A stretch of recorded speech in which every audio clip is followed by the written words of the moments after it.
Assalamualaikum warahmatullahi wabarakatuh. Salam dan bahagia. Perkenalkan, saya Desi Nurmailahi, calon guru penggerak angkatan 10 dari Kabupaten Pasuruan. Di sini saya akan menyampaikan tentang aksi nyata modul 2.1 dalam memenuhi kebutuhan belajar murid melalui pembelajaran berdiferensiasi. Tujuan pembelajarannya yaitu CGP dapat mengimplementasikan dan melakukan refleksi terhadap implementasi pembelajaran berdiferensiasi di kelas. Identifikasi kebutuhan belajar murid. Kebutuhan belajar murid dapat diidentifikasi dengan cara sebagai berikut. Pertama, mengamati perilaku, mengidentifikasi pengetahuan awal, mereview dan melakukan refleksi terhadap praktik pengajaran, berbicara dengan guru sebelumnya, membaca rapot murid di kelas sebelumnya, dan menggunakan berbagai penilaian formatif dan diagnostik.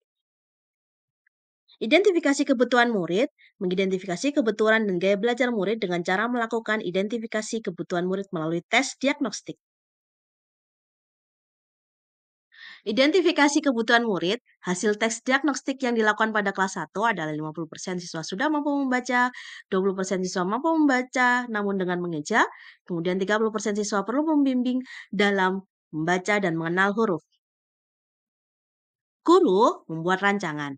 Dalam tahap ini, guru membuat RPP atau modul ajar berdasarkan hasil asesmen diagnostik yang kemudian direncanakan penerapannya menggunakan 3 strategi, yaitu pembelajaran berdiferensiasi, yang pertama yaitu diferensiasi konten, yang kedua diferensiasi proses, dan yang ketiga adalah diferensiasi produk. Pada pelaksanaan pembelajaran berdiferensiasi, yang pertama, pada kegiatan pendahuluan, guru melakukan kegiatan awal pembelajaran dengan memastikan peserta didik siap dalam mendapatkan ilmu terlebih dahulu. Hal yang dilakukan adalah diawali dengan doa bersama, melakukan presensi, kemudian menyapa murid dan menanyakan keadaan serta perasaannya. Selanjutnya, guru memberikan pertanyaan mengenai materi pembelajaran yang minggu lalu dan kemudian memberikan pertanyaan pemantik terkait dengan materi pembelajaran. Memberikan pertanyaan pemantik terkait dengan materi pembelajaran yang akan diberikan agar siswa lebih siap dalam menerima pembelajaran yang akan diberikan.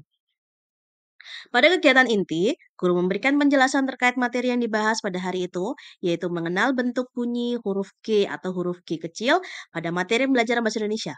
Siswa dibagi menjadi beberapa kelompok sesuai dengan gaya belajar masing-masing. Kemudian guru menerapkan pembelajaran berdiferensiasi dalam kelompok dengan bimbingan pada saat membuat produk masing-masing.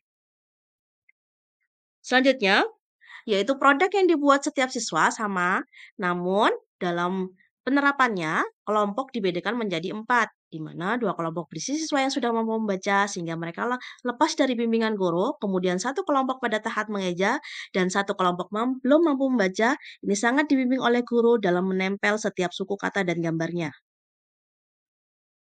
Pada kegiatan terakhir, yaitu refleksi dan penutup, guru menanyakan perasaan murid setelah melakukan pembelajaran dan hal apa yang mereka pelajari, apa yang mereka sukai, dan apa yang membuat mereka merasa terbebani. Murid diminta memberikan kesimpulan pada pembelajaran yang dilakukan, kemudian murid diminta mencurahkan perasaannya setelah melakukan aktivitas pembelajaran, yaitu pembelajaran kemudian ditutup dengan doa.